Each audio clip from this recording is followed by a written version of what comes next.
Hello students, BA Part 1. Today our topic is Scope of Applied Sociology. Okay student, व्यवहारिक समाजशास्त्र का अध्ययन क्षेत्र। तो आज का हमारा टॉपिक है स्कोप ऑफ एप्लाइड सोशोलॉजी।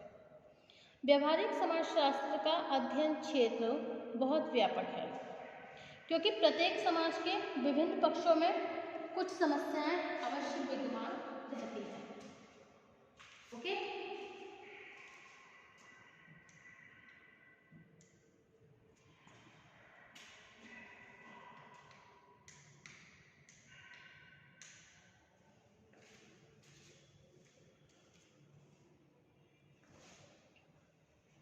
इसके बाद भी विभिन्न समाजों, संस्कृतियों तथा विभिन्न अवसरों में व्यवहारिक समाजशास्त्र के अध्ययन क्षेत्र में कुछ भिन्नता देखने को अवश्य मिलती है।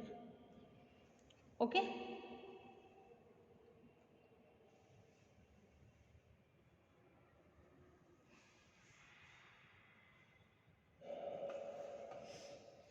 इसका कारण यह है कि समाज के लिए व्यवहार का जो तरीका समस्या समझी जाती है वही दूसरे समाज अथवा दूसरी संस्कृति में एक सामान्य व्यवहार हो सकता है। इसी प्रकार सामाजिक विघटन अथवा विभिन्न समस्याओं के निराकरण के लिए विभिन्न संस्कृतियों में भिन्न भिन्न उपचार आवश्यक होते हैं। इसके फलस्वरूप वहाँ व्यवहारिक समाजशास्त्र के अध्ययन क्षेत्र में भी कुछ भिन्नता उत्पन्न हो जाना स्वाभाविक है। इससे स्पष्ट होता है कि प्रत्येक समाज में सामाजिक व्याधिकी, सोशल पैथोलॉजी, सामाजिक विघटन, सोशल डिसऑर्गेनाइजेशन तथा सामाजिक पुनर्निर्माण, सोशल रिकंस्ट्रक्शन वे महत्वपूर्ण विषय हैं जिनका व्यवहारिक समाजशास्त्र में अध्ययन करना आवश्यक समझा जाता है। इस दृष्टिकोण से व्यवहारिक समाजशास्त्र के अध्ययन क्षेत्र को निम्न 3 विभागों में विभक्त करके समझा जा सकता है। ओके अब नेक्स्ट टॉपिक है आपका सामाजिक व्याधिकी, सोशल पैथोलॉजी। सामाजिक व्याधिकी के अर्थ को स्पष्ट करते हुए जॉन लेविस का कथन है कि सामाजिक व्याधिकी वह अध्ययन है जिससे पता चलता है कि मनुष्य स्वयं अपने से तथा अपने जीवन के लिए उपयोगी संस्थाओं से अभियोजन करने में असफल क्यों रहता है। फेयरचाइल्ड के अनुसार सामाजिक व्याधिकी सामाजिक विघटन अथवा असामंजस्य का वह अध्ययन है जिसमें उन दशाओं के अर्थ, व्यापकता, कारणों, परिणामों तथा उपचारों का विवेचन किया जाता है जो सामाजिक अभियोजन को रोकती है या उसे कम करती है। इससे स्पष्ट होता है कि किसी भी समाज में विभिन्न सामाजिक समस्याओं की उत्पत्ति का मूल कारण व्यक्ति द्वारा अपनी परिस्थितियों से समुचित अभियोजन न कर सकना है। व्यवहारिक समाजशास्त्र का अध्ययन विषय सर्वप्रथम ऐसे असामंजस्य की प्रकृति को ज्ञात करना तथा उसके कारणों का पता लगाना है। जिस तरह किसी भी रोग का उपचार तब तक नहीं किया जा सकता जब तक कि उस रोग के वास्तविक रूप को ज्ञात न कर लिया जाए। ओके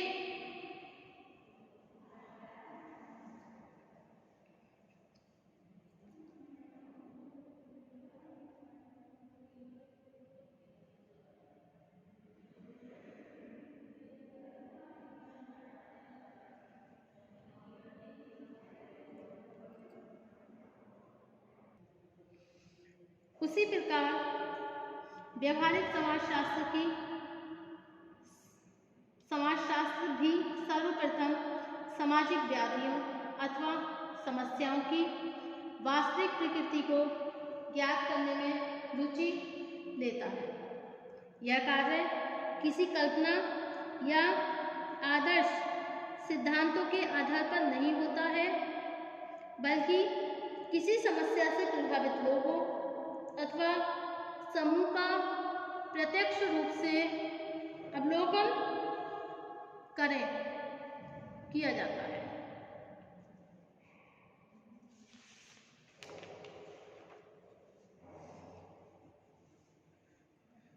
ओके, जॉन लेविस के अनुसार सामाजिक व्याधि वह अध्ययन है जिससे पता चलता है कि मनुष्य स्वयं अपने से तथा अपने जीवन के लिए उपयोगी संस्थाओं से अभियोजन करने में असफल क्यों रहता है।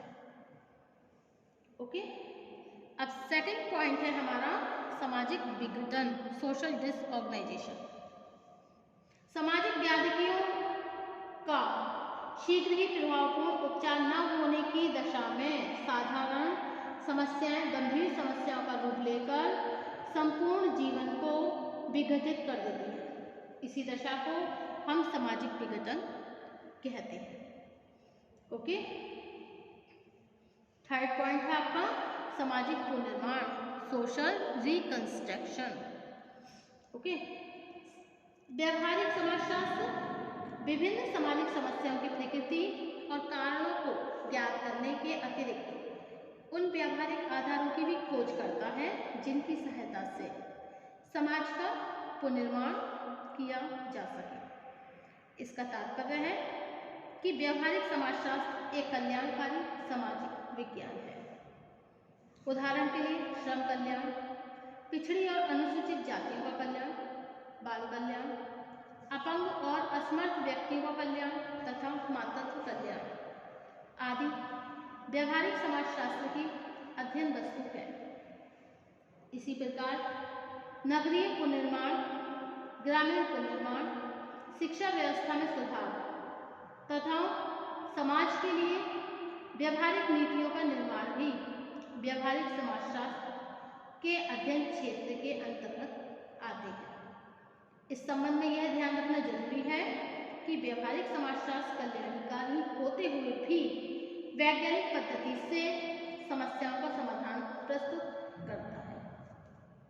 इसका कार्य विभिन्न समस्याओं के वास्तविक कारणों, संपूर्ण समाज की परिस्थितियों तथा प्राप्त साधनों का ध्यान रखते हुए सामाजिक पुनर्निर्माण की योजना प्रस्तुत करना है। यही दृष्टिकोण व्यवहारिक समाजशास्त्र को विज्ञान की परिधि में ले जाता है। नेक्स्ट पॉइंट है हमारा व्यवहारिक समाजशास्त्र की उपयोगिता, utility of applied sociology. Okay, ज्ञान की सार्थकता उसकी उपयोगिता में है। आज समाजशास्त्री यह स्वीकार करने लगे हैं कि सैद्धांतिक आधार पर समाजशास्त्र का कितना भी विकास किया जाए, लेकिन इसकी वास्तविक उपयोगिता तभी संभव है जब इसके सिद्धांतों से सामाजिक जीवन को अधिक अच्छा बनाया जा सके।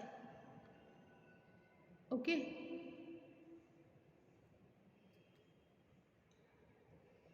इसी धारणा को लेकर आज विभिन्न सामाजिक समस्याओं का अध्ययन करने तथा उनका समाधान प्रस्तुत करने में व्यवहारिक समाजशास्त्र महत्वपूर्ण भूमिका निभाने लगा है।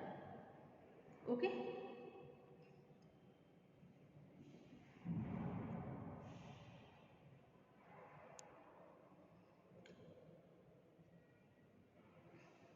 वर्तमान युग सामाजिक नियोजन का युग है। आज ना तो किसी समाज को समस्याओं का सामना करने के लिए अकेले छोड़ा जाता है और ना ही इस धारणा में विश्वास किया जा सकता है कि विघटन प्रत्येक समाज का एक आवश्यक दोष है। आज के अधिकांश राज्य स्वयं को कल्याण राज्य, वेलफेयर स्टेट घोषित कर चुके हैं। इनमें दुर्बल और असहाय वर्गों को सामाजिक सुरक्षा प्रदान करना, सामाजिक समस्याओं का समाधान करना और नगरीय और ग्रामीण पुनर्निर्माण करना राज्य के महत्वपूर्ण दायित्व है। लेकिन प्रश्न यह उठता है कि ज्ञान की कौन सी शाखा ऐसी है जो सामाजिक पुनर्निर्माण के लिए एक सही दिशा दे सकती है। स्पष्टतः यह कार्य व्यवहारिक समाजशास्त्र का है। ज्ञान की इसी शाखा की सहायता से समाजशास्त्री सामाजिक पुनर्निर्माण के लिए व्यवहारिक कार्यक्रम तथा नीतियां प्रस्तुत कर सकते हैं। ओके, यद्यपि यह सच है कि समाजशास्त्री स्वयं ही किसी समस्या को दूर नहीं कर सकते, लेकिन अपने व्यवहारिक ज्ञान की सहायता से वे ये अवश्य बता सकते हैं कि एक विशेष परिस्थिति में कौन सा निर्णय वांछित परिणाम उत्पन्न कर सकता है। उदाहरण के लिए, वे युद्ध को रोक नहीं सकते, लेकिन तनाव और संघर्ष को उत्पन्न करने वाली परिस्थितियों का प्रभावपूर्ण विश्लेषण अवश्य कर सकते हैं। ऐसा विश्लेषण युद्ध की संभावना को स्वयं ही कम कर देता है। इस आधार पर व्यवहारिक समाजशास्त्र की उपयोगिता को स्पष्ट करते हुए बार्टोमोर ने लिखा है। बार्टोमोर says here about the utility of applied sociology कि समाजशास्त्रीय अध्ययन सामाजिक समस्याओं के बारे में एक यथार्थ दृष्टिकोण विकसित करके उन कटु आलोचनाओं को कम करता है जो अक्सर समस्याओं को बढ़ाने में सहायक होती हैं।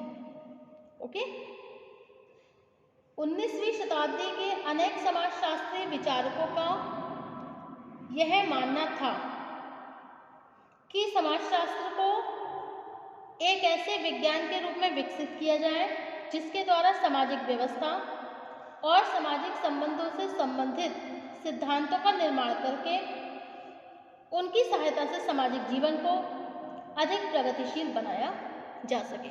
Okay, thank you for watching my YouTube channel. Thank you so much. Next topic होगा हमारा सोशियोलॉजी एंड सोशल प्रॉब्लम, समाजशास्त्र एवं सामाजिक समस्या। Thank you.